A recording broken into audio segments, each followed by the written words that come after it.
บอกปูดาวด้วยอ่ะบอกปูดาวของแก้วพันธุ์บอกปูดาวของแก้วพันธุ์อย่าถืออย่าเครื่องอย่าถือเกิดจากเครื่องอีหยังลูกหลานที่พยายามตั้งใจให้เต็มที่ที่เดินตามรอยแม่หั่นนี่ให้ถึงที่สุดเท่าที่แม่อนุญาตต่อจากนี้ไปสิขอเป็นตัวแทนเกิดยังขึ้นพี่น้องกับน้องธิดาลาวที่น้องธิดาลาวไปบันทึกเสียงเพลงแม่ฮันนี่สีอีสานอยู่ที่ห้องอัดอาจารย์โนสานนท์หลังจากอัดไปได้2-3เพลงแล้วพี่น้องมาถึงเพลงนี่เฮ็ดให้น้องธิดาลาวน้ำตาไหลเลย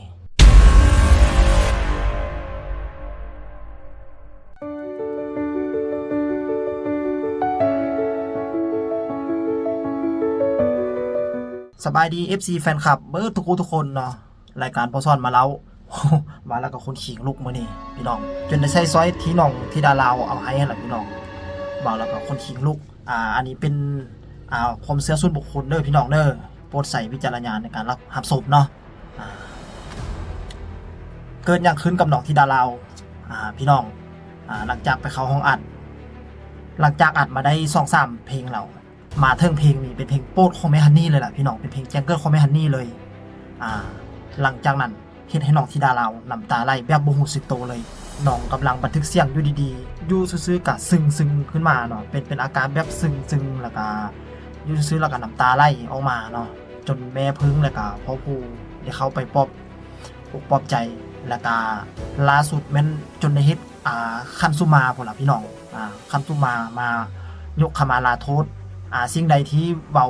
ล่วงเกินเนาะสิ่งใดที่เฮ็ดผิดพลาดไปก็ถือว่าข้อขมานำผู้เป็นครูบาอาจารย์แล้วก็ข้อขมานำแม่ฮันนี่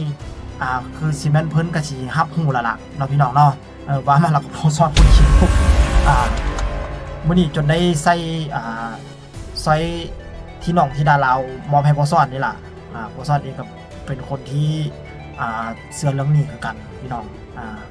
สิ่งที่เฮาแนมบ่เห็นอย่าว่าบ่มีเด้อพี่น้องเด้อนี่ล่ะคนจังว่ามีการยกอ้อยอขู่พี่น้องเอาละก็ในส่วนบทเพลงนี่ถือว่าเป็นเพลงที่เฮ็ดให้คนคิงลูกตามๆกันมาเลยพี่น้องนั่นก็คือเอาหลักๆก็คืออาจารย์โนสานนท์เนาะผู้เพิ่นเฮ็ดดนตรีเพลงนี้เพิ่นก็แบบว่าบ่ได้ตั้งใจเฮ็ดนะก็คือว่าบัดไปเบิ่งอยู่ในสคริปต์แล้วบ่มีเพลงนี้เนาะบ่มีเพลงนี้หลังจากอาจารย์ภูส่งมาให้เมื่อนั้นก็มีแต่เพลงเศร้านาเพราะว่าฮักและก็เพลงวอนผีมีรักเดียวแล้วก็ฟันลายฟันรักฟันลายมีอยู่3เสียงเพลงนี่พี่น้องแต่บ่ฮู้ว่าอาจารย์โนสานนท์ไปโดนใจมั้ยยังบ่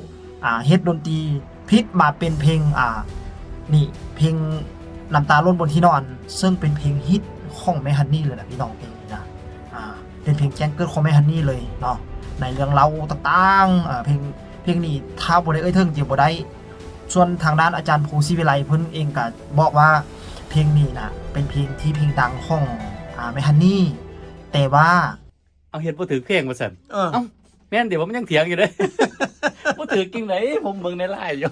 ไลน์เบิ่งไลน์บ่ได้แท้มันเฮ็ดผิดครับอันนี้จงใจป่ะได้จงใจป่ะได้ตั้งใจคิดว่าโอ้ยเวลาสิเฮ็ดเพลงก็บ่ทันสิเป็น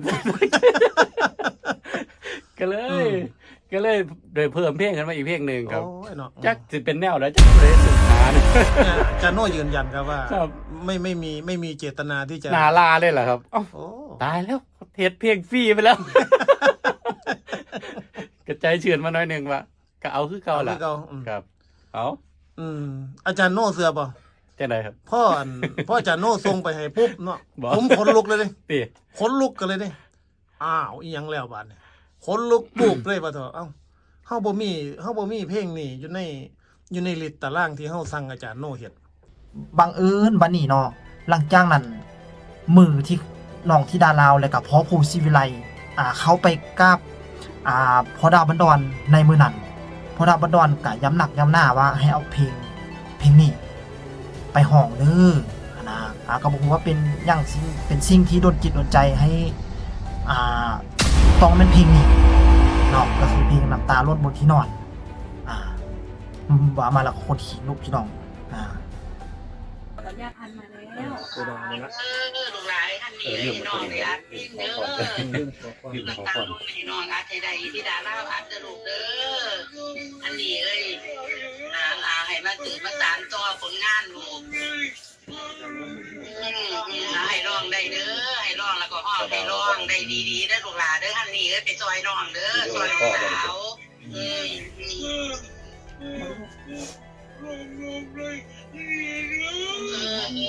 พี่น้องร้องดี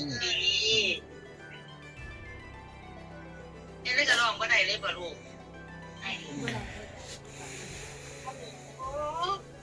อันนี้ก็ให้ได้ลูกเล่นมี ตาดีเนาะเป็นน้ำตา อันเนาะไปดีลูกหลานอันนี้เลยน้องร้อง มีแนวสิบอกขอดาว จังไหนเนาะเดี๋ยวแม่ที่ไปบอกลูก กูดาวกำลังรอฟังอยู่บอกกูดาว รอฟังอยู่ให้น้องร้องให้ได้ที่ว่าร้องออกมาให้ดีๆ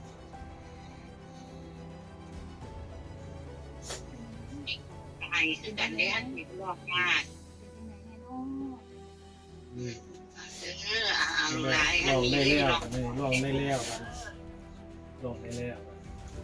ร้องได้แล้วบอกร้องให้ดีๆออกมาให้ม้วนๆออกยังร้องมองๆวนแหละเด้อลูกหลานเด้อ พ่อดาวกับแม่พันธุ์ก็อยู่ในสายตลอดเบิ่งตลอดเบิ่งไหลตลอด ร้องอยู่ร้านน้อยนะ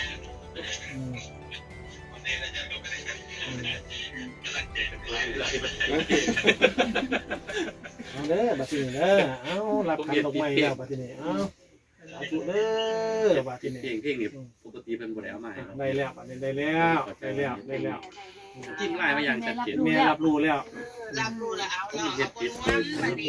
เอา ดาวก็รู้แล้ว รู้แล้ว แล้ว เถียงกันแล้วเบิดทุกคนแล้ว เจ้าก็ส่งมา คนชิงลูกมือเต็มหัวไป เอา บ่ได้เด้มันผิดอีหลี เป็นยังไงลูกเป็นยังไงหายใจออกหรือยัง กินพอดาว หายใจออกแล้วบัดนี้หายใจออกแล้วลงแล้วบัดนี้ เอ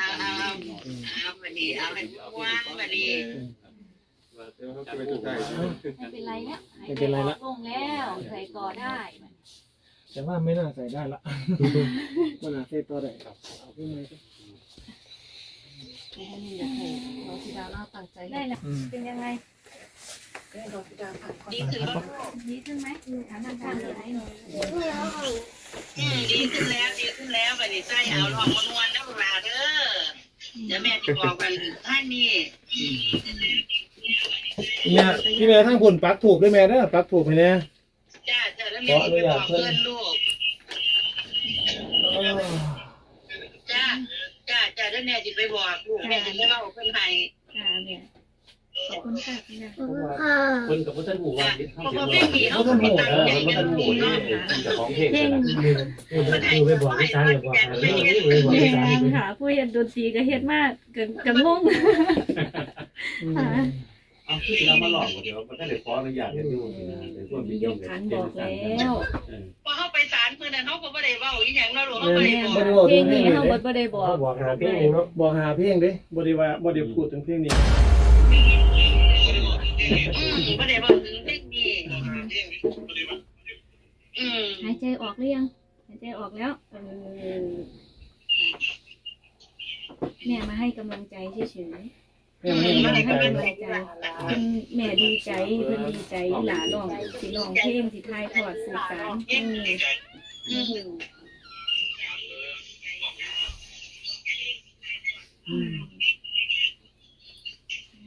เอาขอบคุณค่ะย่าจะได้ไปจุดธูปให้ ขอบคุณค่ะ จ้าลูกตั้งใจเด้อวันนี้ได้ยายไปซื้อถูกไปขอบคุณค่ะ นี่แหละพี่น้องหลังจากเบิ่งคลิปแล้วก็ถือว่าโอ้สอนคนลุกน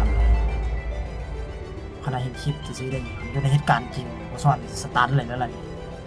เพราะว่าเหตุการณ์ถือว่าบ่เป็นธรรมดาพี่น้องถือว่าเฮ็ดให้เฮาได้รำลึกถึงคุณครูบาอาจารย์สำหรับคลิปนี้ก็พอสอนเองก็สิขอลาไปก่อนเด้อเนาะ พบกันใหม่ในคลิปหน้าสำหรับคลิปนี้สบายดี